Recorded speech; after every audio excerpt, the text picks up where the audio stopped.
Welcome to Strip Talking, a podcast from stripwalking.com. I don't understand this Whopper situation.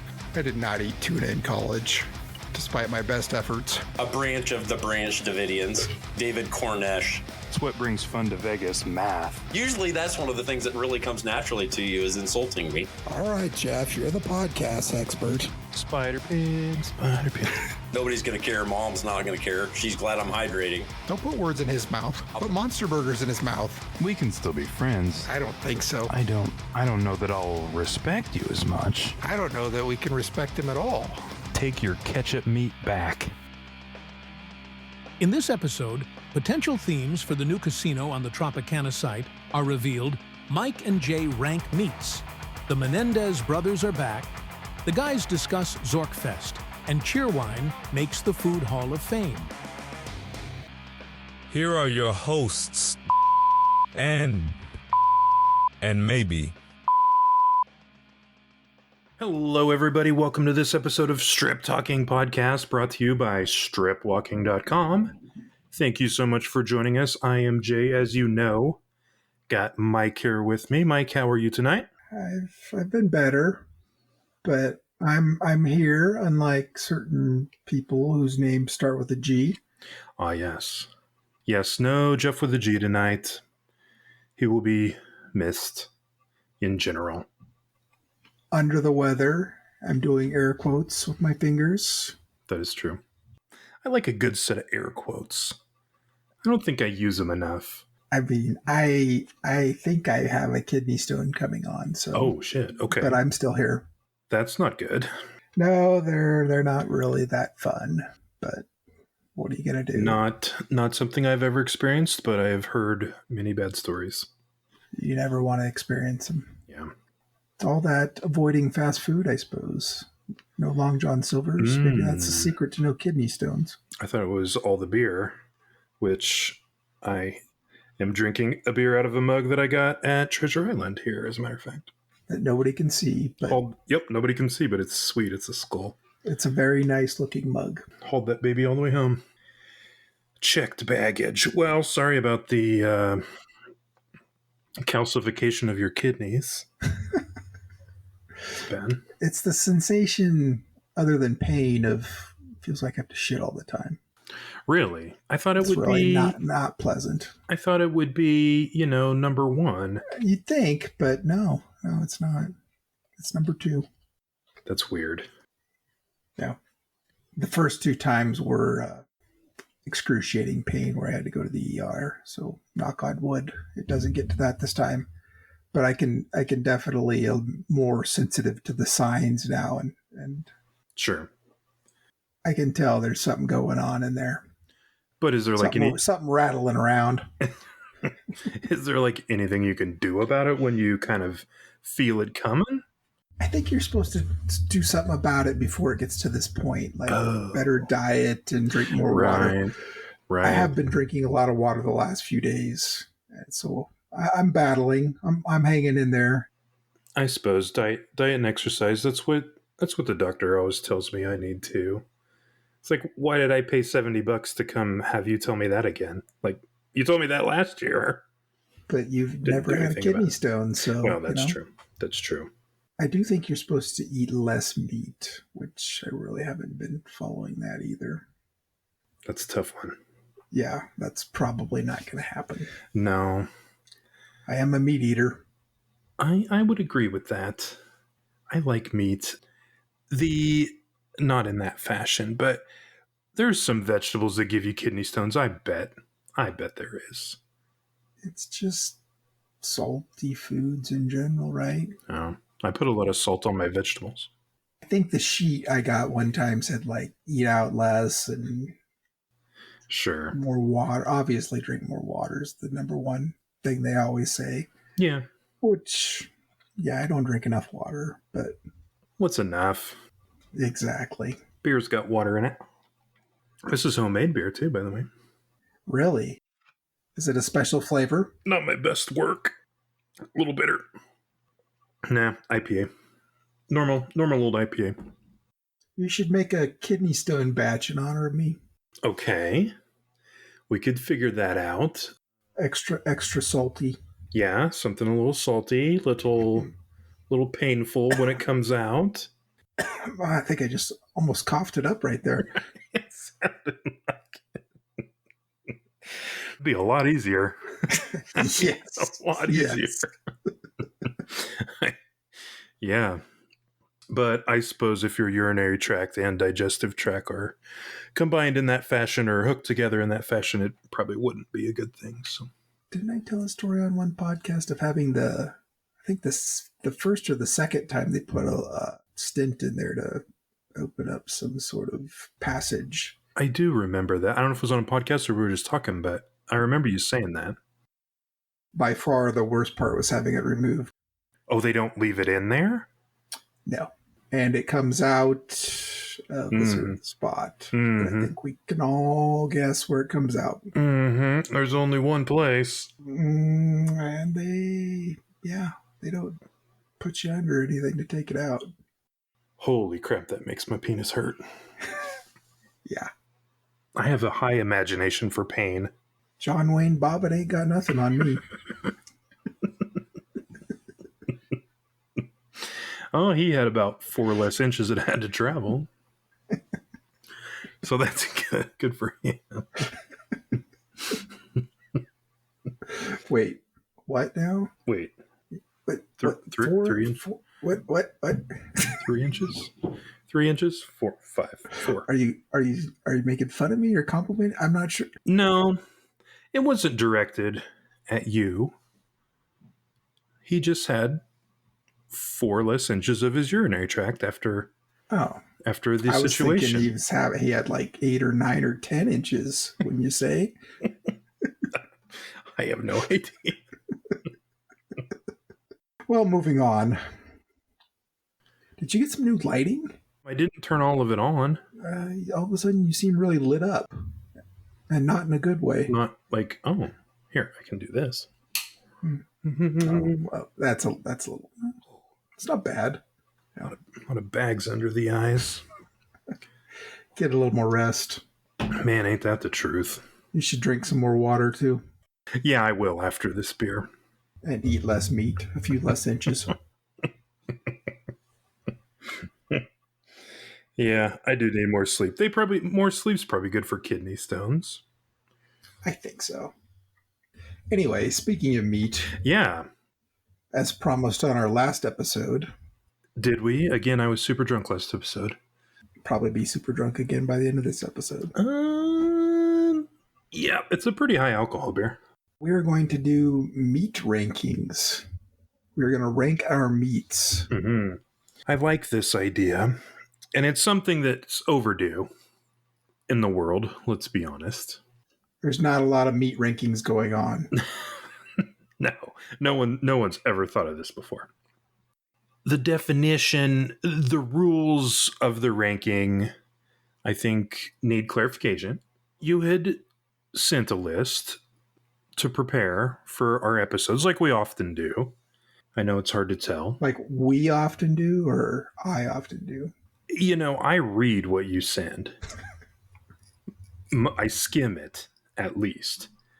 You read the subject? Yeah, and when you say meat rankings in the subject, I'm opening that. Well, yeah. Your list, which may or may not have been generated by ChatGPT. We don't admit that part. Okay.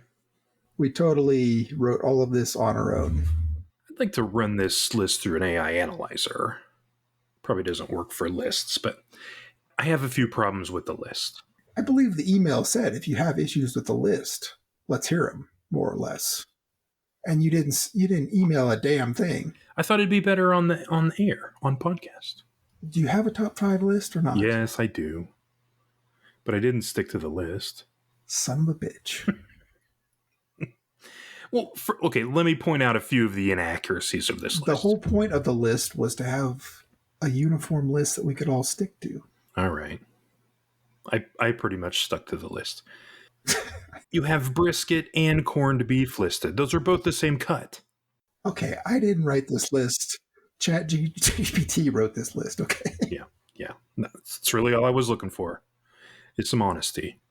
It's a good list. I mean, we have beef broken out into many things. It's not. But also steak generically listed. Steak is too broad. And as a matter of fact, chicken, I don't think should have been broken into so many. Yeah. It's a fair breakdown of chicken, that's for sure. It's not really a good list. It's a pretty good list.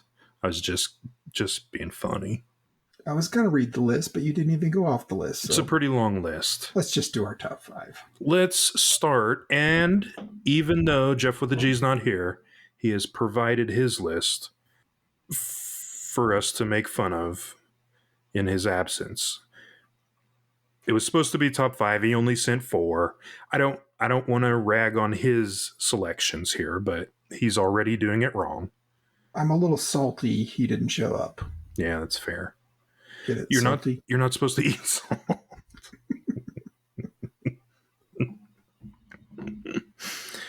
But no meat is good without salt. So that is a tough predicament. What is Optimus Prime going to think of this? Does Optimus Prime eat human food? Let's say human consumable food? No. I wouldn't think so. No. I'm not a Transformer historian, but I don't remember them ever eating. He did. He put number 5 up before I said, wait until we were recording to give me your list. Oh, yep, he did. He stuck it in the middle there. It's not on the list either. No. Let's start with number 5s. All of our number 5s. Okay. Reverse order. All right. Our number 5 pieces of meat. Correct. I think we should read Geoff's. If not to just mock them. Geoff's going to get a lot of mocking this podcast. He said number 5, hot dogs. Hot dogs. Out of all the meat in the universe, known universe, no, just sequester it to Earth alone. Out of all the meat on Earth, he picks hot dogs. It's fine. It's wrong. But it's fine. Is it Fairberry hot dogs, though? He did not specify. Those are the best hot dogs. By far. That could be a future Hall of Fame induction. Fairberry hot dogs. Yeah. Agreed. Are fantastic. Should I go or should you? I would be happy to go. Brisket. Okay. Again, brisket was listed. Yes, it was. Corned beef was listed separately, so by that... I don't even know why corned beef is on. I assume you're looking for specific preparations of said meats. Maybe Chat GPT knows that we're in Nebraska, so I want to throw some sort of corn item out there. I don't know. Could be. You realize, though, corned beef has nothing to do with corn. Yes. Okay. Yeah. Okay. Just checking. Chat GPT, though, I'm not sure it does. Probably not. Probably not. It is an amazing tool, but I don't think there's a lot of wrong answers on these lists. There are. Other than hot dogs. Yeah. and we all love hot dogs. Everybody loves hot dogs. My point is I can't argue with brisket. I don't have brisket on my list, but I can't argue with it. Yeah. But it's got to be smoked. It's got to be smoked properly. Kansas City style. Just like the 7-0 Chiefs would want. You know what I mean? We'll talk about Raiders week in a little bit. Just got done. That's Vegas related. Is that on the outline that I sent? No, it's kind of an ad lib. Let's stay on script then. Okay. All right. My number 5 hunk of meat is Jason Mamoa. That's fair. That is one nice cut of meat. I'm not even arguing. Aquaman, yes. It's really all I know. I had Chat GPT draw me as Aquaman once. Turned out pretty good. I'd like to see that. A little more mermaidy than you would want, but can we post that on the podcast page for this episode? I'll find that. I got it somewhere. My actual number 5 would be hamburger. Okay. Just hamburger. I mean, you could say hamburger is in ground up meat, or okay. I'm thinking the hamburger on a bun. Yeah. Okay. Hamburgers. Perfect. I accept that. I very much accept that. Maybe even Jason Mamoa eating a hamburger. There we go. Is it Momoa or Mimosa? No, it's Momoa. That's right. It's kind of close to mimosa. I think that's like why I kind of like him. Just like saying Momoa. Okay. It's close to mimosa. Yeah. Mimosa's fun to say too. It is. Especially after you've had a few. Yes. Number 4. Number 4 for Geoff is steak. Generic steak. It's fine. We can't get into all the cuts. Well, I'm gonna. So that's fine. So your next 4 are all like cuts of meat or steak? No, not all 4. No. 3 of them? No, just 1. Okay. Maybe 2. Okay. My number 4 is bacon. Ugh. Such a good one. So you're agreeing or disagreeing? No, totally agreeing. Bacon did not make my top 5, but it's a damn close 6. It's almost like cheese. It's like the cheese of meats. That's right. You can just put it with anything. Put on anything. Yeah. I will tell you, this is a little off script. I have started baking sourdough bread again, which, everybody did it during COVID. And they did? Well, a lot of people did. It was popular. And I did it in the past too, but the last time I baked, which was just yesterday, I did one that was cheddar bacon, like all rolled up in the sourdough, and then you bake it in there. Oh, man. Nice. So good. So good. Sounds delicious. It's making me kind of hungry. But I shouldn't be eating bread right now. Yeah. Carbs are bad, probably. Very, very salty or something. I can believe that. Yeah. My number 4, a little bit off list, is chicken dark meat. I didn't want to specifically say wings, but it is dark meat chicken. Okay. That's acceptable. It is. I prefer white meat, but... I originally typed wings, but then I'm like, that's too restrictive. Because legs are good, thighs, everybody loves a good thigh. Yeah. Chicken in general is... Chicken dark meat. Okay. Yeah. Chicken dark meat. Right. I know you like breasts in all sorts of ways, but... And whites. I'm very racist. That's true.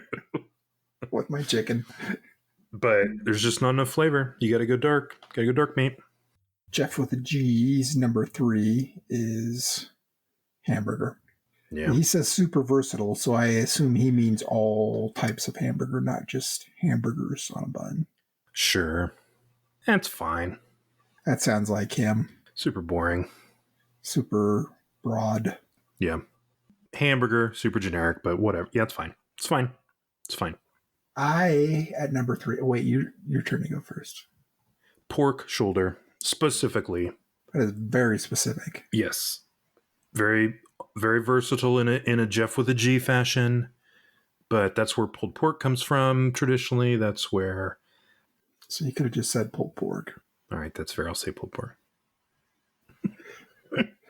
For us dumb lay people. Well, you can do many things with the shoulder, though. So There aren't food experts. You can cure it like bacon. You can cure it like you would a ham. You can make a shoulder ham. Very common. So it's, again, in a Jeffrey way, it's very versatile. It's interesting you mentioned ham because I have ham as my number 3. Okay. I like it. That is my go-to sandwich, is a ham sandwich. Ham and cheese. Traditionally, ham is made from the rear leg of the pig, but you could very much cure a front shoulder as well. It'd work. Wouldn't be the same, but it'd work. Very, very not interesting. I love that crap. Jason Mamoa. Number 2, Geoff says chicken. All right. Generically, he says chicken. How many hours a day do you think that guy works out? Jason Mamoa or Geoff? Jason Mamoa. Obviously, Geoff is 0, like all of us. I played pickleball today. Does that count as working out? Oh, man. If you I'm play... talking like... You play hard. That guy is jacked. Well, I'm getting It's there. got to be 22, 23 hours a day, isn't it? It has to be. It has to. And it's diet. There's so much. I mean, genetics. Like me and you weren't necessarily blessed with perfect genetics for looking like that, right? Let's be honest. No offense to your dad or mine. Maybe a little to mine, but your dad and my dad look very similar. So you did just defend my dad. A little bit. Although he's a super nice guy. It has to be diet, which we suck at that too. So it's not just that we don't work out. Diet's a huge part of it. I believe. Yeah, Yes. it's got to be. It's got to be. He's probably eating only chicken breasts, Geoff. Generic chicken. I guarantee he ain't eating hot dogs. No. Not a lot of pulled pork in there either. He probably is eating a lot of breasts, though. Oh, man, I would. Yeah, 20 hours a day for sure. At least. And it's not all cardio either. Some heavy weights. Eat, sleep, work out. That's pretty much it. He's got to spend a little time on his hair, though, because that's pretty good. He probably has people for that, though, right? Good hair. Probably working on it while he's sleeping and working out. Yeah. Probably like a leave-in conditioner of some sort. Yeah, I bet so. Yeah, totally. I will say, this is off script. We were both at our kids' orchestra concert the other day, right? Mm-hmm. And I sat up in the balcony like I always do to look down upon the peasants. Sometimes when the audience claps, I stand up and act like it's for me. It's one of my things. But seeing you from up there, you've lost a lot of hair. I knew that's where you're going. I just kidding. No, I hate looking at the security cameras these days because they're up high. If I'm in the security camera, I don't want to look. Look at that. I'm the same way. That's why I wear a hat. And the hat probably makes it worse, but no, it makes it better when it's being worn. I am just as bad. Look at that. Look at that. So thin. And Again, usually we sit up in the balcony also. Yeah, to look down upon the peasants, yes. No, so people can't look down on my hair. Oh, gotcha. I'll save you a seat up there next time. I noticed your mom was there. You'd think she'd have waved at me or something. Would have been nice if she'd have said hi. I don't think anybody realized you were up there. Probably not. I mean, nobody realized the king was in the building. Seems like there should have been some trumpets blaring or something.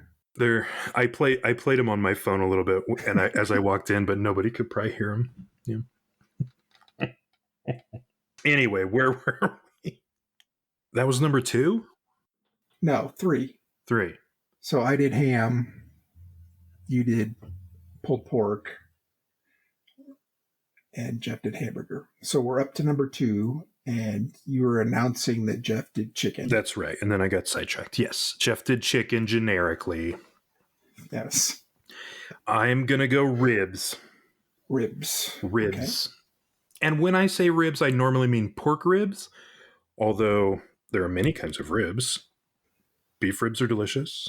I've never really gotten into ribs, but I don't hate them. I mean, when I have them, they're good. My daughter's kind of got into them. Do you find it to be too much work for what you get? That's kind of the thing that that's the same problem with chicken wings. Yep. Yeah. Just so much mess and a little bit of work. I'm going to make you competition style ribs, and you will love them because they are no work. No work. They're so delicious. That would be awesome. Okay. Consider it done. I'm putting it on my to-do list. And we could discuss it on the next podcast. Oh, you need it by next time? We could go eat it at a Long John Silver's. Ooh, that'd be sweet. Have you been back to Long John Silver's? No. Why not? No. I think it's more of a special occasion trip for me. Ooh, good. You should probably go there Thanksgiving Day. Yeah, right. Thanksgiving Day, yeah. You do Thanksgiving themes, right? We have traditionally themed Thanksgivings at our house, yes. Is Thanksgiving for this year themed yet? No, we haven't even talked about it. It's kind of getting to be... Your theme is Long John Silver's. That's your theme. Okay. Tell the family. It's tough. Because we try to transform traditional Thanksgiving flavors. You could go get those hats from the restaurant and wear them. Yeah, like the sailor hats. Right. The paper ones. I'm sure you could find a copycat recipe for the batter. Yeah. And then you could just make all your Thanksgiving dishes with that batter. You could like take the stuffing and roll it into hush puppies. Yes. Maybe some dried cranberry in there, class it up. Put that batter on your turkey. Long John Silver should do a turkey just for Thanksgiving. I mean, it tastes the same, but I think you need to do this theme.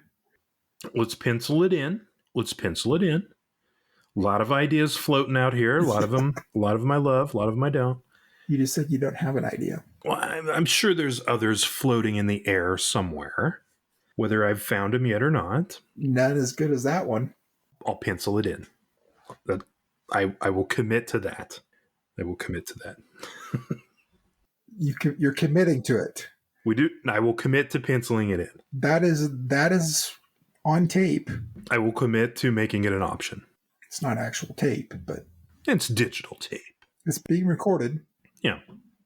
That you are committing to Long John Silver's Thanksgiving.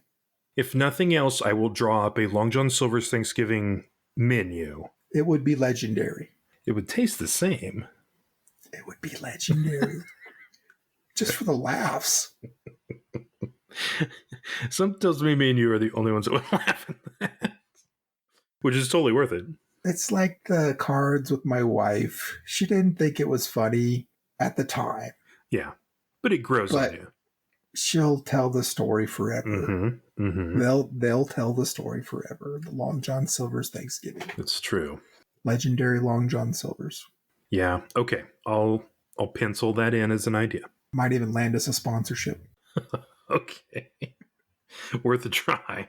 We could sure use one. I got great ideas for the hush puppies, but not much else. Just get it the night before and reheat it all. Yeah. Yeah. There's nothing more Long John Silver's than reheated Long John Silver's.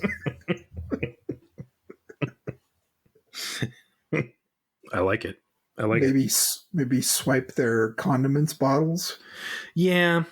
We don't condone stealing on this podcast, but not at all. Maybe swipe their condiments bottles. At least a couple of them.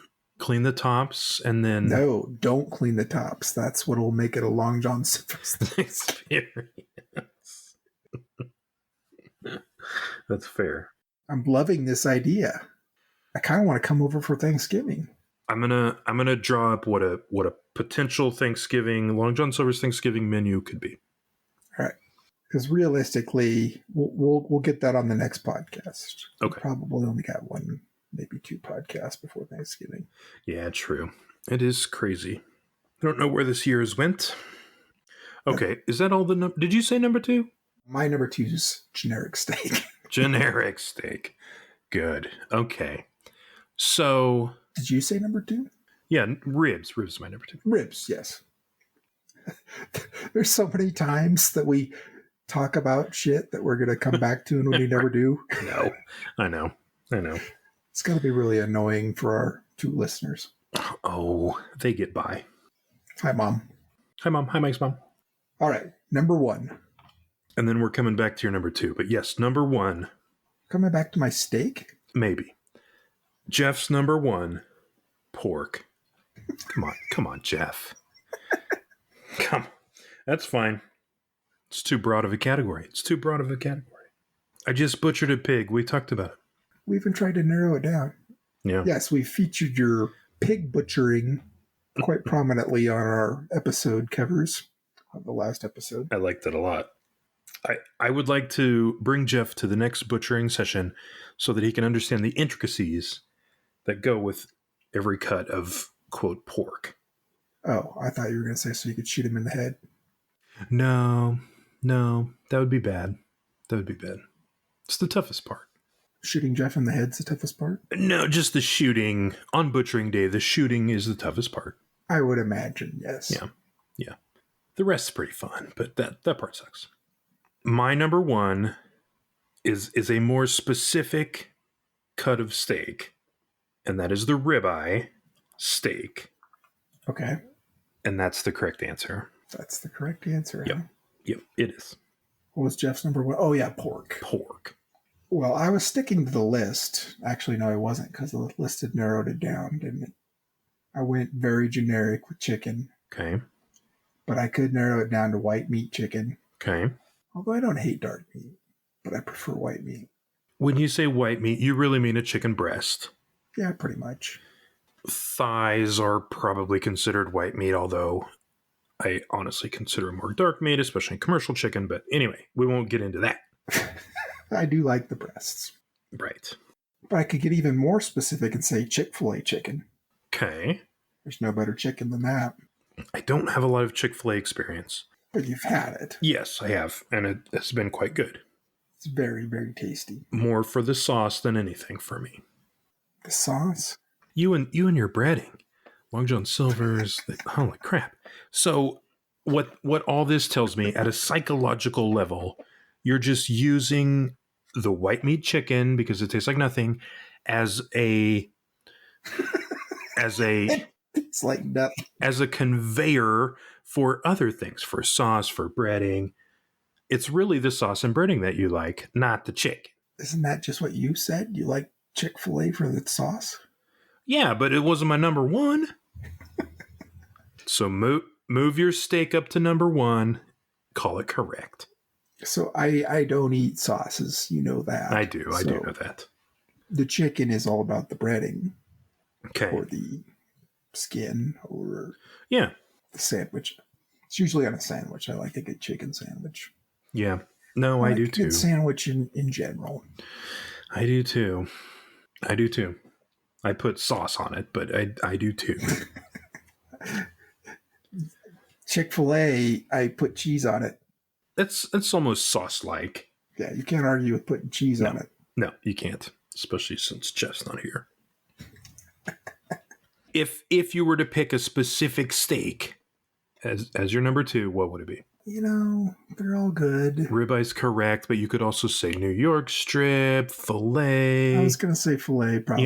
Yeah, okay. Again, that's fair. That's fair. That cut of steak is beautifully tender. I think New York strip's a little overrated. Very overrated. For the price, yeah. Yeah. Very overrated. Yep, I agree. 100%. I mean, I wouldn't turn it down, but... No. But chicken's really good. Just in a lot of ways. Chicken wings, chicken nuggets, chicken tenders, Long John Silver's chicken. I can see why you have kidney stones.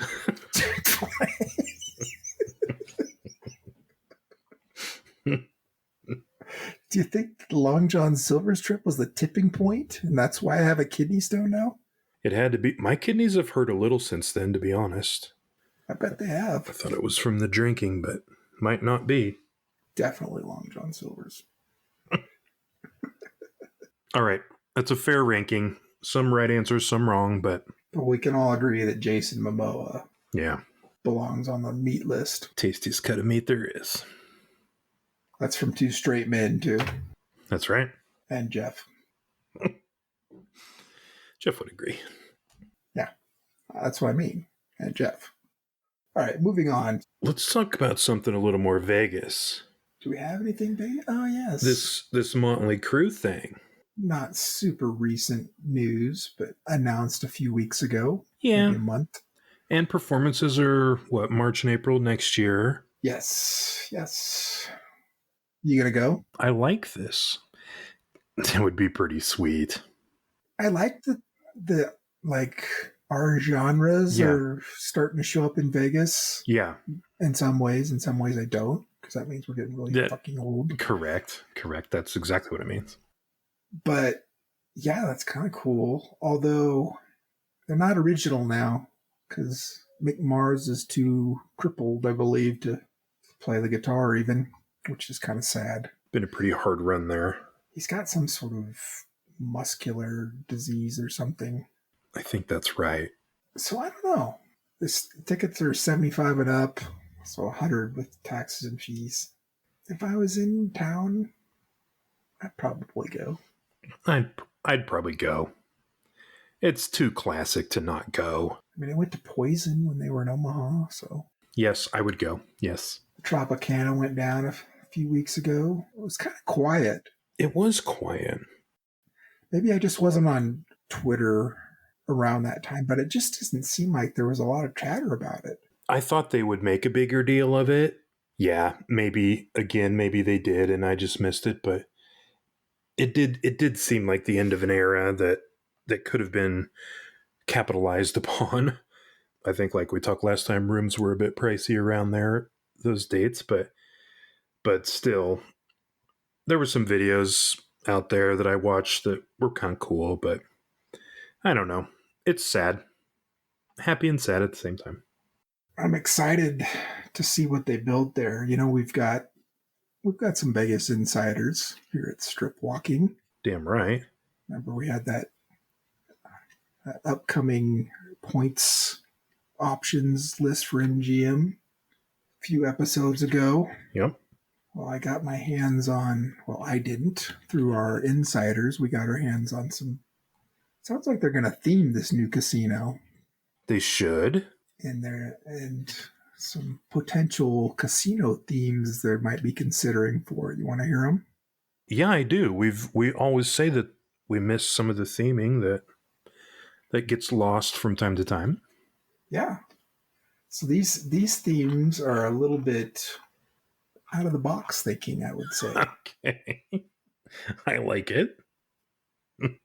It's pretty prime real estate. Or maybe it's in the box thinking, depending on how you look at it. Mm-hmm. Mm-hmm. One possibility would be Costco Casino, the Warehouse of Wagers. It's a massive warehouse-style casino where every bet feels like a bulk buy, and winnings come in Costco-style quantities. Forget your typical minimums at the Costco casino. You have to buy your bets in bulk. That is the downfall. Or the positive, depending on how you look at it. I will be honest, I have lost way more money at Costco than I have at a casino in any one trip. There will be shopping carts and sample stations. Instead of carrying chips, everyone has to use a giant Costco shopping cart, which they push around from game to game. Not the worst idea. I kind of like it. Costco is an interesting experience. One might say we're making a joke here, but yeah, it's not a terrible idea. Not the worst idea. Think of the soccer moms that would pull in from all over the country. Your casino membership comes with perks like endless free soda from the self-service soda machine.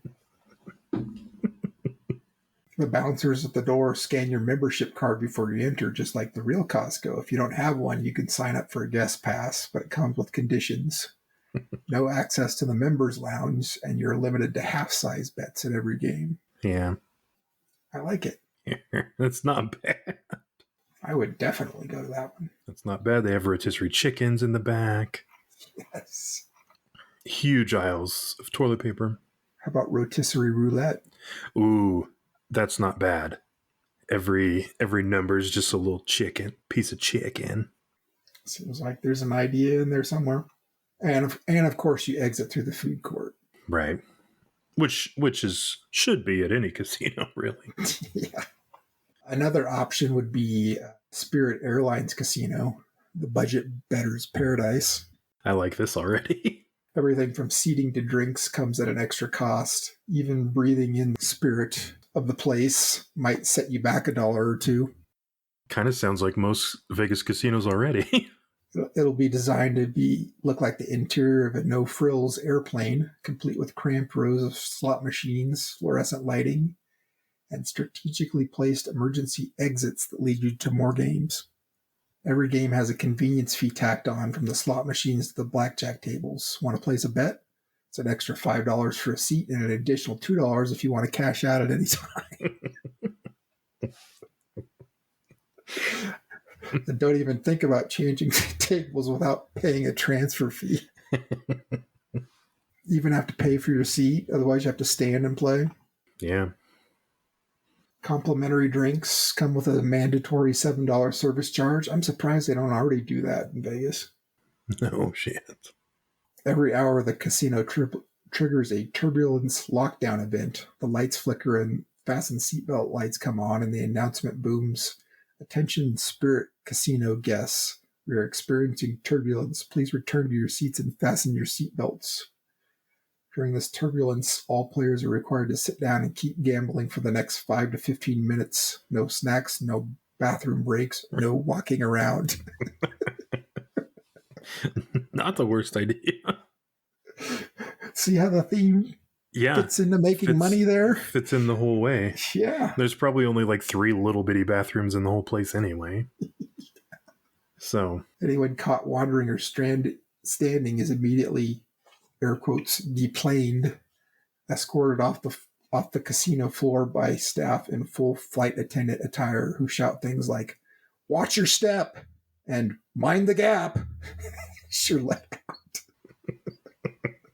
VIPs can purchase turbulence exemptions at a premium, which allow them to roam freely during these events, complete with fake pilots' badges for added flair. I like it. It's also not bad. Very accurate to the experience. We wanted theming. You wouldn't think that theme would work, but it kind of does. It's the novelty of it, I think, that would draw people in. Here's another option, and maybe you got some insider info on this one. Okay. I bet I do. The Bass Pro Shops Casino. Okay. The great outdoors of gambling. It would be pretty fun. The casino immerses you in an outdoor wonderland where every table and slot machine is decked out in rustic, woodsy style, surrounded by towering fake trees, taxidermy displays, and enough camo to hide an army. Mm-hmm. Think of it as a mix between a hunting lodge and an actual forest. If that forest was filled with slot machines, neon signs, and the occasional mounted moose head. It would draw people in. There is a Bass Pro right in Vegas there. I think that could work. I think it could too. Be a little destination. Put some aquariums in there, get some big old fish.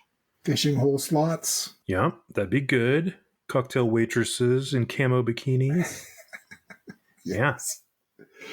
Big wins trigger a reel 'em in feature where the players can pull a miniature fishing rod next to the machine to reel in bonus credits. That sounds kind of awesome. It actually sounds awesome. A slot machine with like a fishing reel on it. Yeah, exactly. That's not bad. This one was kind of funny because of it kind of has a Seinfeld twist at the end, which you would appreciate. Archery roulette. The roulette game trades the classic wheel for a more outdoorsy twist. The roulette numbers are displayed on targets around a small archery range, and a mechanical arrow shoots towards the targets when you place your bet. For high rollers, a real bow and arrow version is available where you shoot for your jackpot. Though, of course, it's all supervised. Right.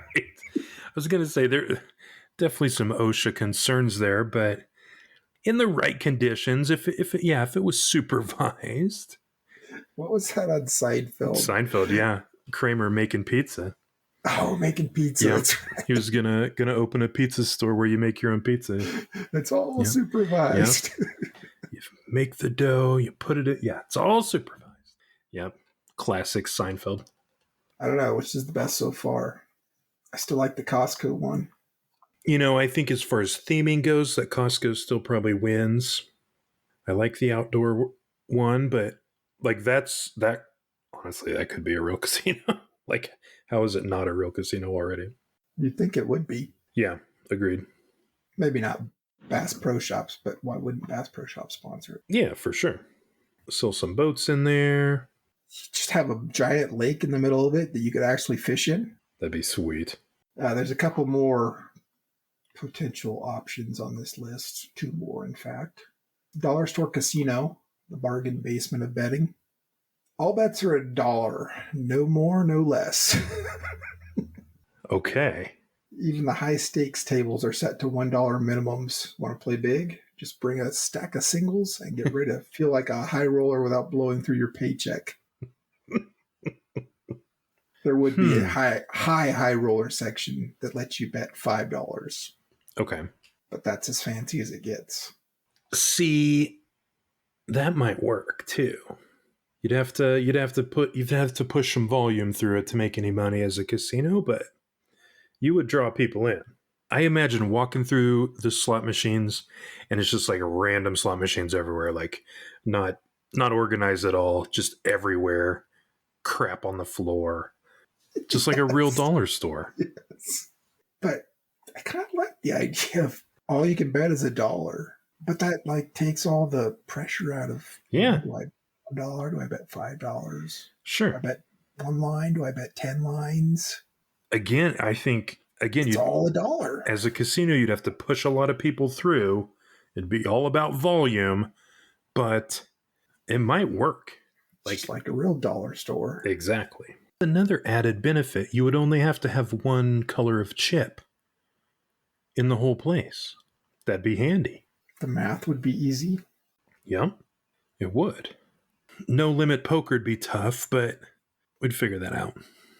The restrooms would be disgusting. Yeah. Everything would just be a mess. It Yeah. would just be a filthy mess. Yeah. But that's the real charm of it. Yeah. That one could work. Maybe not the best one, but could work. The final option on this list is the funeral home casino, the Last Bet Resort. Picture this, Jay. It's dead quiet, and every loss is followed by sad organ music.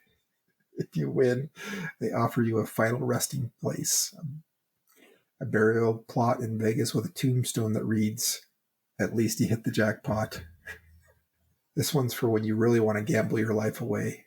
I think every loss is followed by sad organ music is hilarious. Which, to be honest, that it is in my head anyway.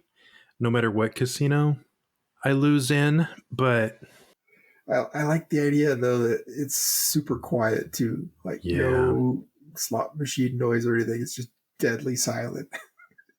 that would be real nice. People crying in the corner, which again is most casinos, but the craps table is obviously going to be some sort of coffin, right?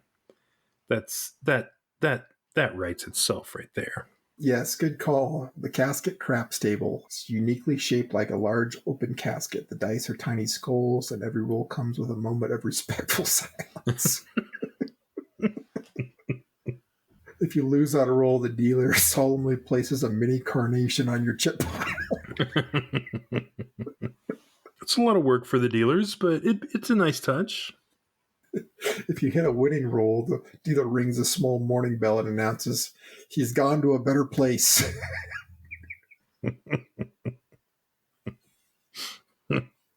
There's a guest book when you walk in, maybe. That'd be nice. My favorite part of that one is the quietness. That's and the organ. Yeah. I like all of those. I'd be happy with any of those being built. It's pretty prime property they got there. Looking forward to seeing one of those themes pop up. According to our insider. Seems like he knows what he's got going on. I assume it's a he. I don't mean to... I can't give that away. That's fair. But those points redemptions that we promised have not shown up yet. So True. I'm sure they're coming, though. It's only a matter of time. Well... Speaking of mourning... Let's get into a little southern. I don't know how to spin that into. Yeah, I don't either. I need to quit making fun of Southerners. Yeah, agreed. Gambler Trey on Twitter is from Memphis, which is kind of southern, right? Yeah, totally. They would consider themselves southern. Yeah, he's cool with us making fun of Southerners, but I need to make fun of Southerners less because we probably have one Southern listener. I bet we do. Gambler Trey, who's a really good dude, by the way, and he's heading to Zorkfest. Zorkfest? I think that's in a week. Yes, Zorkfest. First part of November, yeah. Are you familiar with Zorkfest, Jay? I was not before before Gambler Trey came up. Yeah. So you read the material that I sent you. Yes, I did. It is November 1st through 3rd this year. At the Horseshoe. Yes. And it's really just all about points and travel redemptions and that kind of stuff. And did you hear this through Gambler Trey specifically? No, I've known about it for a couple years. Last year was in Tahoe, I believe. Okay. I think most years, though, it's in Vegas. I have not made it to one yet. Honestly, it is a bit pricey, the tickets. Gotcha. Totally worth it. The whole thing kind of sounds like your jam, though. Yeah. Oh, totally. Yes. I am kind of embarrassed I haven't been to one of these yet. I'm surprised you haven't spoke at it. Well, that's what I was getting into. So it's kind of pricey, but man, the guest list is some pretty big names on there, including Josh Duffy, who's on the Crap Vegas podcast. I don't know if you say he's the biggest name, but he's a name we're familiar with because we're so into craps and totally we listen to this podcast. Also, Gary Leff, I have read a shit ton of his articles on, I forget the website. It's probably in here somewhere. But yeah, it's just a lot of fun, interesting topics. There's also, I believe this is new this year, a Podcasters After Dark segment with Crap Vegas, Adam Bauer, Cheapskate Vegas, Sonia G, It's Vegas Y'all podcast, and then 360 Vegas. Yeah. Karen is going to be there. Excellent. Which is awesome.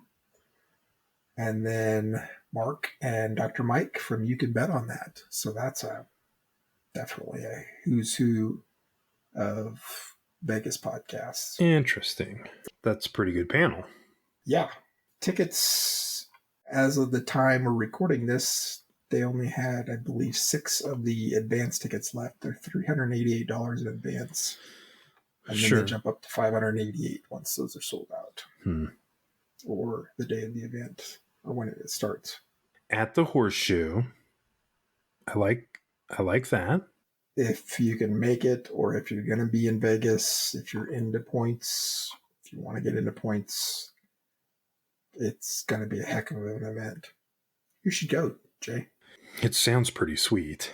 You should do a live remote from there. We'll TikTok it.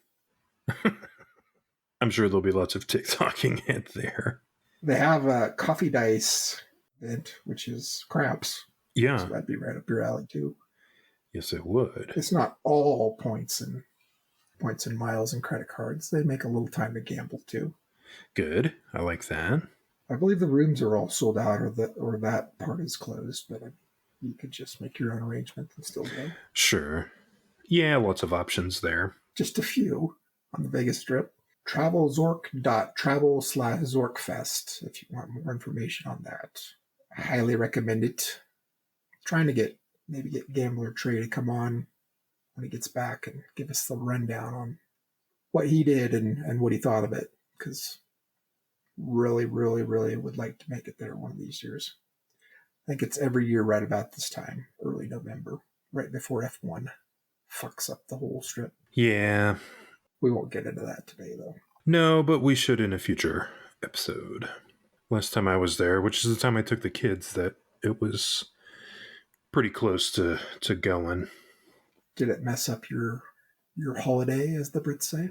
You know, I think the main thing it messed up was the Bellagio experience that I had hoped for. And that was their first experience with the Bellagio, wasn't it? Yep, it was. Kind of sad. There's no way it could have been as splendid as it's non-F1 time. Correct. No, huge stands right in front of it. Surprised the Bellagio even let that happen, but luckily you could just pull up stripwalking.com and show them that's true videos of it. That's true. Visit stripwalking.com. Speaking of Southern, I believe it's my turn to induct something into the Strip Talking Podcast Food Hall of Fame. And I'm going with a beverage this time. A Southern beverage. We don't have a lot of beverages. We don't have any, do we? No. We do not. It's called Cheerwine. Are you familiar with Cheerwine, Jay? I have heard of it, never had it. You have never had it, but you've heard of it. Correct. First of all, before everybody gets too excited, it's not wine. Right. Non-alcoholic. It's soda. It's a cherry soda, basically. That's really all. I don't know how to describe it. I had never had it until visiting South Carolina, my wife's family. It's just a thing that you drink down there. And Very much a southern thing, yeah. And at first I was a little, what is this? But it's grown on me and it's pretty freaking good. It's tough to find in our part of the country. I think like specialty grocery stores like Hy-Vee, you can get bottles, like 4-pack bottles. Okay. If you look hard enough. Okay. I will look because I'm up for trying this. As fruit flavored sodas go, I usually kind of revert back to Orange Crush. That's a good one. So a cherry flavor is pretty foreign to me. You give it a try. Like I said, I was pretty skeptical when I was introduced to it, but I gotta admit, it's one thing out of the South I don't hate. Oh damn it! I did it again, didn't I? Sorry, Trey. I will say I Googled it a bit. Uh-huh. And in 2011, there was a Miss Cheerwine. Oh, really? Yes. Spencer Cummings is her name. Was her name. I assume she's still alive. And no. Her name is Spencer? Spencer. Yep. Cummings? Spencer Cummings was selected from a pool of stellar candidates as the inaugural Miss Cheerwine. And that's the only year they had it, or? I kind of got stuck on that page for a while, so didn't look a lot further. Okay, let's not hear any more about that, please. Quite a few pictures. It does claim to be the oldest continuing soft drink company still operated by the same family. So there's that. Yeah, what did I say, like 1918 or some crazy number like that? Oh, it's by Carolina Beverage Corporation. I guess that explains too why South Carolina is really into it. Sure. It's like Coke down there. It's just everywhere. It's crazy. It's crazy that there's little pockets of stuff like that throughout the U.S. I mean, it just shows that you don't know about until you, Yeah, totally. It's just, I don't know. That's just cool to me and how big the U.S. is. They don't have White Castle down there. They have Crystal Burger. Yeah. With a K. Right. Yeah, it's pretty much the exact same thing. Yeah. But it's Crystal Burger. But it's different. Yeah. Yeah. Yep, that's true. You can also order it off in cans off of Amazon, I believe. Okay. I wanted to try the zero sugar one. Not so good. Never is good. But you might be able to get the regular in a 12-pack off Amazon too. Checking right now. Other variants listed here are retro Cheerwine. I don't know what that would be. Maybe the real sugar kind. And holiday Cheerwine punch, which sounds delicious also. I like a good punch. Yeah, here's the 12-pack. $20. It's a little steep. Yeah, it's hard to ship. Is it? No, not really. I'm going to watch for this. We might have to order a 12-pack and split it just for the podcast's sake. Okay. Put some vodka in there. Ooh. Make it a Cheerwine. There you go. It's probably what they call it. I have no idea, but I don't know either. I'm going to Google that, actually. Drinks with Cheerwine. Yeah, nothing strikes as interesting here on first Google. Okay. I accept this nomination, even though I haven't tried it. And yes, believe I will order some. I'm a fan of fruit-flavored sodas. I think we all are, except maybe Geoff. Yeah. And I don't know that he isn't, but he doesn't like cheese, so... Right. So, what do you expect? You gotta take that into consideration. What do you expect? So, Cheerwine cherry-flavored soda is the induction into the Strip Talking Podcast Hall of Fame for this episode. Love it. Congratulations, Cheerwine. Congratulations. And congratulations to the South on having something worthwhile. Again, I'm only kidding. My wife is Southern. Let's get into Gen Z story time. Yes. This one is very... It's very current again. It is very current. That's a good way to say it. I was trying to figure out how to say it. It's come full circle. Yeah. Which is why I thought it would be a good one for us to talk about. Of course, I'm talking about the Menendez brothers. Ah, yes. Famously killed their parents in 1989 in Beverly Hills. I'll be honest, I don't remember this story as well as some of the others from that era. I didn't follow it as closely for whatever reason. I mean, I don't think it was as interesting as an OJ or... It happened a lot. I mean, there was a big gap between when it happened and when the trial and stuff went on. Yeah. Because it happened in 89, which would have been like 7th grade for me. But then Sure. The trial happened about the time the OJ trial was happening, I believe. Yeah. It was... Would have been 95, 96-ish. Seems like it was a little earlier than that. Didn't they have didn't they have a mistrial? Oh, that's true. Yeah. So the first trial was 93, second trial 95. Yep, that's right. I forgot about that. And I think that's, again, much like OJ, that's the main part that I remember is the trial just being right, kind of this spectacle.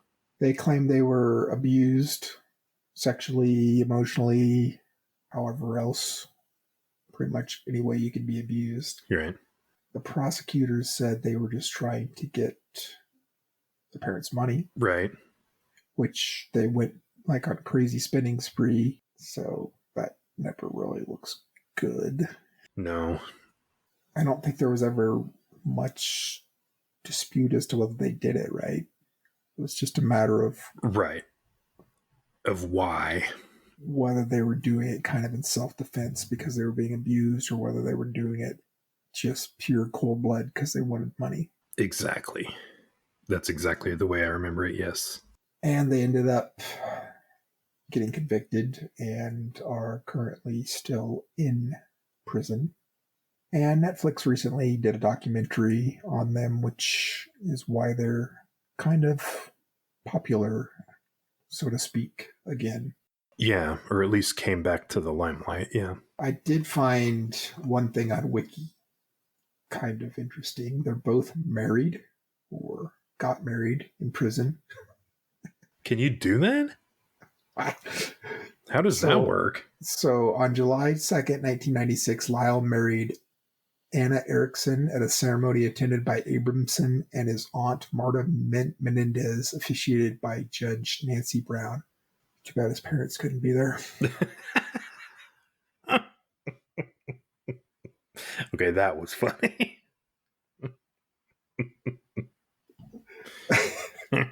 Okay, this is kind of funny too. I thought it was funny. They divorced on April 1st, 2001 after Erickson discovered that Lyle was cheating on her with another woman. What? What? What? How does that work? That doesn't make sense. Prison is way different than I figured. I guess so. And so I get halfway through that sentence and I think, okay, he's cheating on her in the prison showers. Exactly. But the with another woman part just confuses the crap out of me. That's the surprising part. Interesting. I don't understand it. I'm no prison expert, but I don't get it either. In November, I said they divorced, didn't I? In November 2003, Lyle married Rebecca Sneed at a ceremony. So maybe that's who he was cheating on with her. I don't know. They had known each other for around 10 years. Or maybe it's a prison guard. I don't know. Oh, that could be. Have you seen The Orange is the New Black? No. Yeah. Apparently that stuff goes on a lot. I can see that. Now if that show is to be believed. I never thought of that. That's very possible. I'm sure that show's very accurate. Oh, totally. Totally. Not dramatized at all. As far as Eric, On July 12th, 1999, Eric married Tammy Ruth Sackelman at Folsom State Prison in a prison waiting room. Tammy later stated, "Our wedding cake was a Twinkie. We improvised. It was a wonderful ceremony until I had to leave. That was a very lonely night." In an October 2005 interview with ABC News, she described her relationship with Eric as something I've dreamed about for a long time. It's just something very special that I never thought I would ever have. I hope my daughters never dream about having a relationship with a murderer in prison. Boy, there's more going on there than meets the eye, isn't there? I'd like to see a picture of her because I have a mental image of her, and I bet it's pretty much the same as the actual picture of her. And prisons have waiting rooms? Like, I don't know a lot about prisons, but... Well, before you go to visit, isn't that the waiting room? Maybe.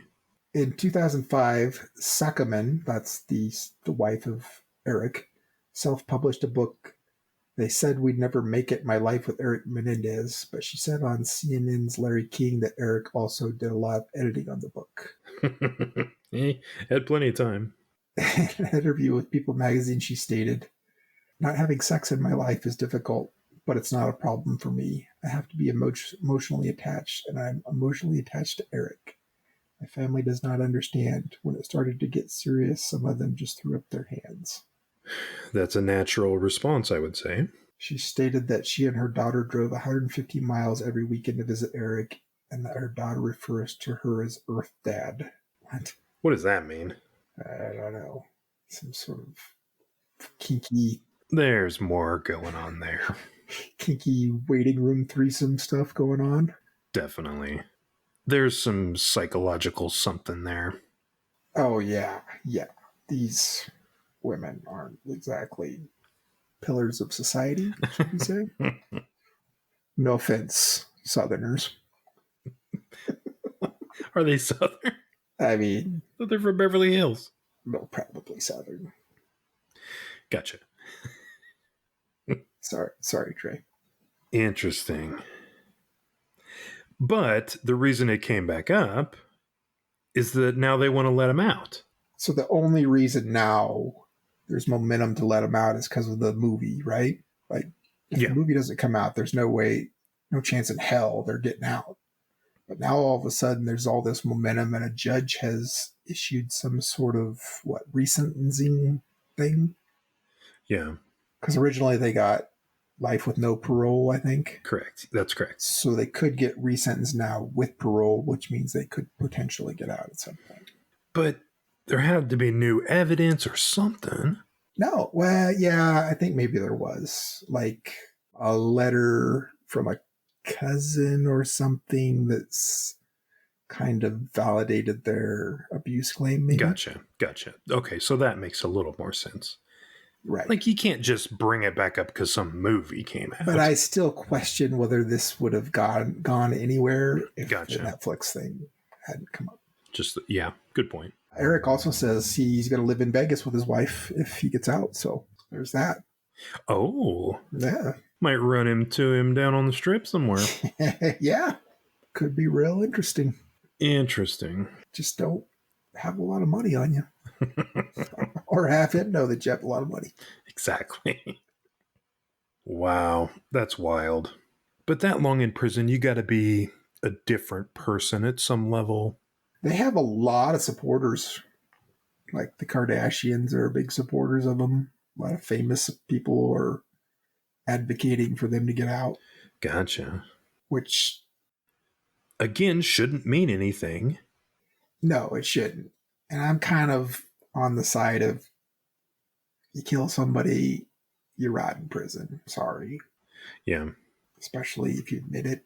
Yeah. Maybe I'll feel differently after I kill somebody, but that's kind of where I'm at right now. No, I'm with you there. All right. We got points to ponder left. Optimus. This is Optimus Prime, and you're listening to the Strip Talking Points to Ponder. Well, Geoff had all these great points to ponder, but he's not here. Sure he did. Well, he said he did. I was gonna say. If they're great as the ones he's had in the past, no offense, Geoff. No offense, Jeff. Did you have any? Okay, so I mentioned my diving into sourdough bread earlier. Yes. So, what's the best bread? Are we counting King's Hawaiian as a style of bread? Yeah, I think that's fair to be its own style. Yes.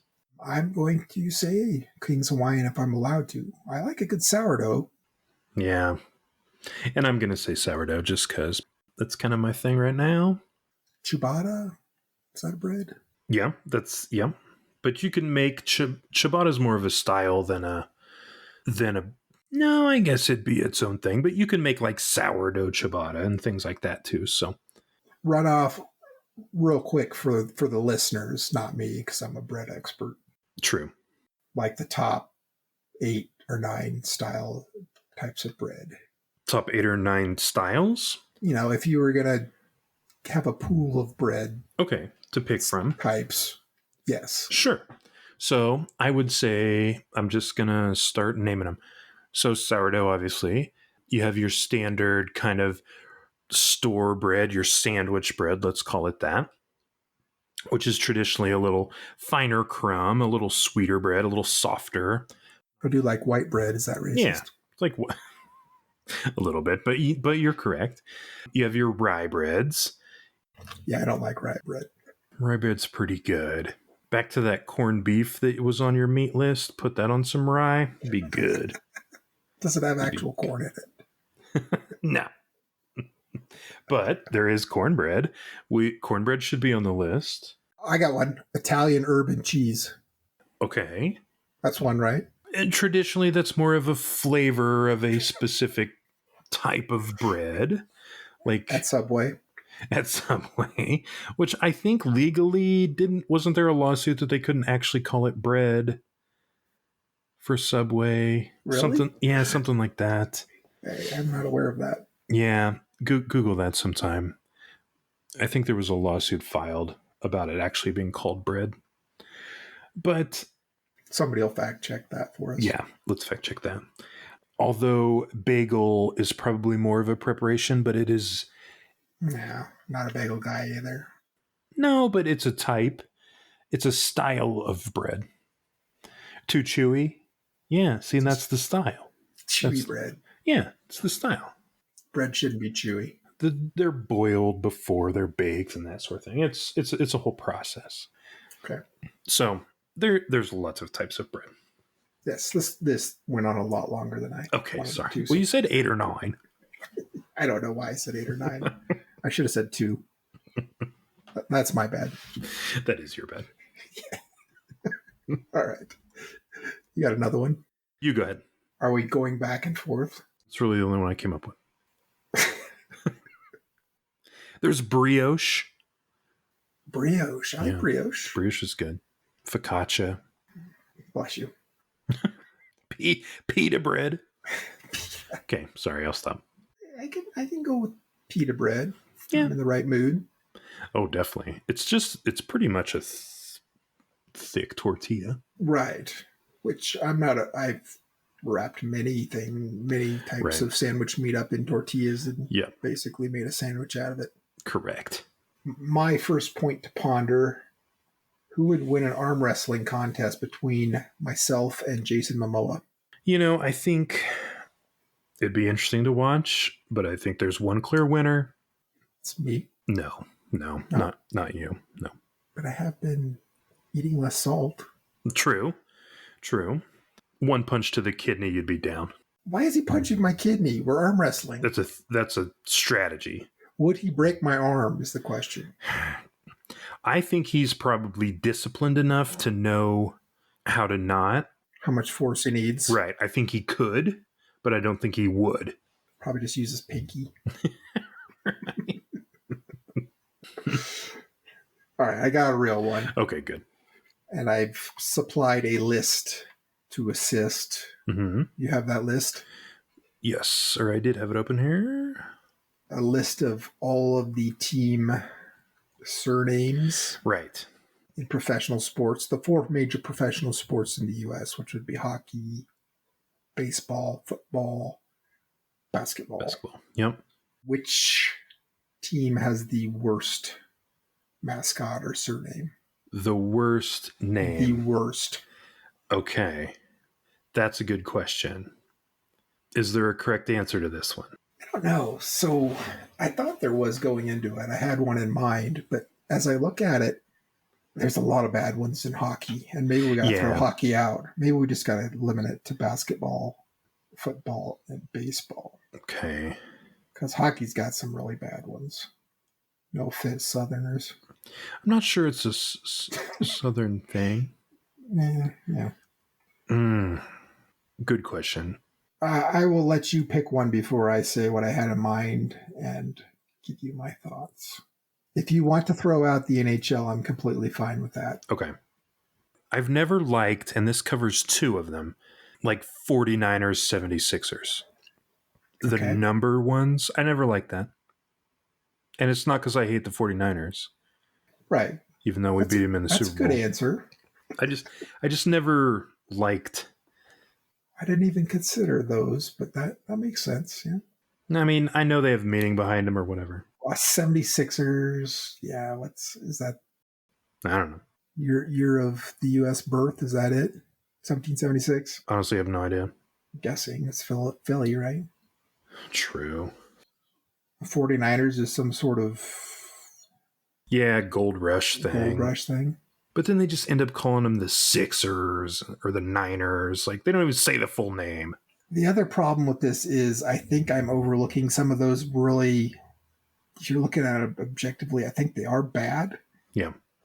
But they're classic, in my mind, team names. Yeah, sure. So, and I'm just so used to them that I don't think of them as being bad. Sure. But yeah, that is kind of 49ers. What the fuck? Yeah. But then, like I say, they just end up calling them the Niners or the Sixers. Should have went with 69ers or something. Exactly. So that's my answer. It's not bad. The one I initially had in mind was the Guardians. Yeah. And obviously, it's a recent change from the Indians. Correct. But that was just dumb. I mean, what the fuck? What is it? What? I think the Commanders is pretty dumb too, which is also a recent change from the same situation. It's not as bad as the Guardians. Though. No. I mean, at least Washington, D.C., Commanders, Commander-in-Chief. Sure. What the fuck's Cleveland guarding? Seriously. I'm sure there's some sort of backstory behind it, but I don't know what it is. Let me try to find that out. Guardians of Traffic. 8 monolithic Art Deco sculptures. It's not Guardians of Traffic, is it? That's what the team's name references, according to Wikipedia, yes. Traffic, like car traffic? Yeah, I guess these huge sculptures are on some bridge there. Okay. So makes your answer more correct, doesn't it? I think I got the correct answer then. It's the Guardians. I didn't know that, but that's interesting. I would even throw out there, being a Tennessee Titans fan, Titans kind of sucks.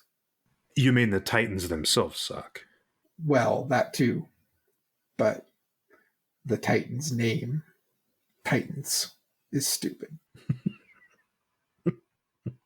Because, and I had heard this one when they were deciding on a name, when they moved from Houston, yeah. And they didn't want to be the Oilers anymore. Which was a pretty cool name.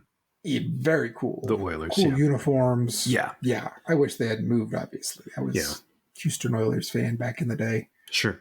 So that's how I ended up with the Tennessee Titans. Definitely not a country music fan or something. It's just team moved. I don't know you what followed you do in this. I guess you got to follow it, don't you? Yeah, I think so. Unless you live in that city. But I heard it at least thrown out there. A very obvious one I thought was Tennessee Outlaws. Totally. That'd be way better. Way better. Way better. You could do all kinds of cool That'd be awesome. And shit with that. Yeah. That would be awesome. It makes so much sense. It seems like it made so much sense that they had to not use it. I don't know. You're a big enough Titans fan. I think you and they obviously have a lot of time. They're not focusing on winning this year, so you should write them and bring this up. A sore subject. sore subject maybe isn't the right word. They kind of shit on me a couple years ago, the Titans organization, Okay. in a little bit of a way. They had the number 1 seed in the playoffs, right? Right. The year the Bengals went to the Super Bowl. Okay. So they had a home game, and if they won that, they were going to host the AFC Championship game. Right. And I still have not been to a game in Nashville. Been to Titans games in Kansas City, but not Nashville. Sure. So I'm like, and I had been the previous year or 2 years ago, they had lost in Kansas City to the Chiefs AFC Championship game. Right. I had gone to that game. I'm thinking, if they host an AFC Championship game, I want to go to that game. So I had made arrangements to secure tickets directly through them. Okay. It wasn't like a third-party thing. They had sold some playoff ticket package things where you had to buy all available tickets. You couldn't just buy AFC Championship. You had to buy divisional and AFC Championship game. Sure. So I just sold the divisional ones online and was hoping they would beat the Bengals, which they didn't. Right. So screwed up all those plans. Yes, it But did. before all that happened, I bought the tickets. They canceled them. Oh. And by the time I got a hold of somebody or realized what had happened, Right. there were no more tickets available Oh, no way. because my zip code was out of state and they were trying to keep Bengals fans out. Oh, no. My zip code was in Nebraska. That's why they told you that's why they canceled? Yeah. No way. Well, they didn't. I don't know that they actually. It was in the news. Okay, They gotcha. specifically gave me the reason, but Gotcha. I made a pretty big stink. So they came up with these seats somewhere in the stadium that they sold Sure. at the same price. Sure. It probably wasn't any worse or better, but it was a pretty pissy situation for a while. I would say didn't know so. if I was going to have tickets, and for no other reason than being in Nebraska. Mm-hmm. Interesting. It turned out, that I didn't go, Sure. but But not the point. right. Had they won and hosted the AFC Championship game, and I didn't have tickets because they canceled them, Right. I don't know. That's almost is that a switch teams offense? Mm, Switch your favorite team? pretty close. Probably not, but man, I would have been mad. Yeah. I was mad. That's potentially, I don't know, like lawsuit worthy almost. It seems like it. Like, how can that be legal? Yeah. That's discrimination. That's a form of racism. And if you're going to do it, then limit it to Ohio or Cincinnati area code or something. The obvious Zip codes. places. Yeah. Obvious places. I'm getting a little pissed off just thinking about it. I can tell. Other runners up for bad team nicknames would be, again, ignoring the NHL because there's so many. I mean, Sharks. That's not even trying. Wild. Canadians. Too boring. Too plain. Let's have the Washington Americans. Right. Like, Senators. at least try. Yeah. Ducks. That was actually named after a movie, right? It was they started off as the Mighty Ducks. The Mighty after that Ducks. Movie. Yeah. Yeah, that could be. I don't know. There was a Mighty Ducks movie, yeah. Chefs. Chefs is a bad one. Yeah. I'm sure you think that. Terrible name. Many people do. Many people think that. Yeah. They won in Vegas last week. Happens once a year. I'm going to go to a Chef's game in Vegas sometime. Yep. I guess it happens 2 years if they play the Super Bowl in Vegas, then it happens twice, but then they win twice in Vegas a year, but yeah, pretty good start to the season there for the Chefs. If you need a new team, you can come over. I know it's a bad thing to say. It's not a nice, not a cool thing to say, but I'm hoping for a season-ending injury to Mahomes. Honestly, I think everybody in the NFL is, other than Chiefs fans. That's fair. because otherwise it's going to be another boring playoff. God, I don't find it boring, but while I don't condone the wishing of injury on another human being that you're alluding to, I can see where that comes from. But then in the same breath, everybody's like, Mahomes ain't got it this year. He's not even playing good. I'm paying him a compliment. I think he does got it. That's the problem. Yeah, he does.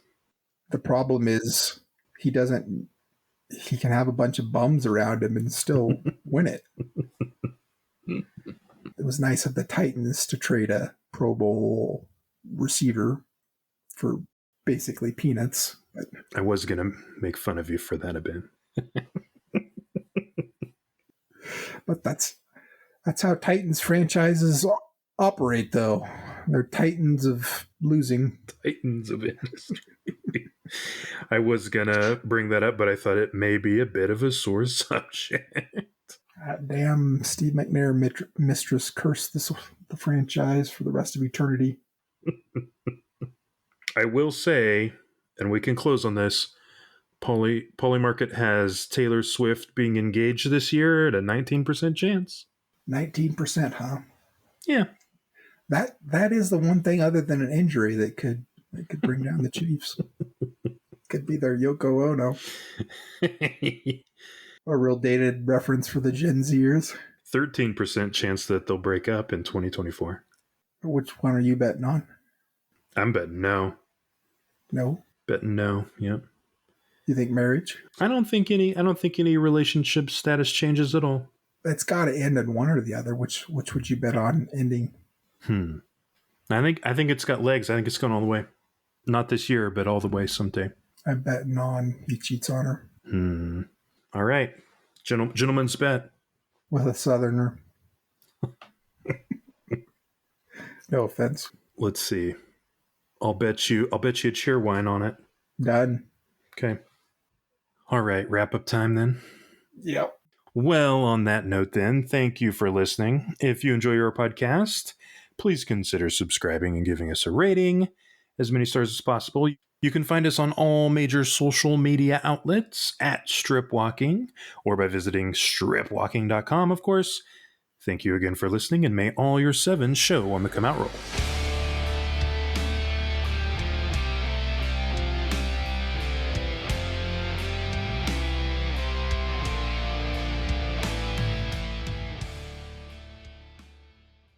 May Mahomes have a relatively painless ACL injury.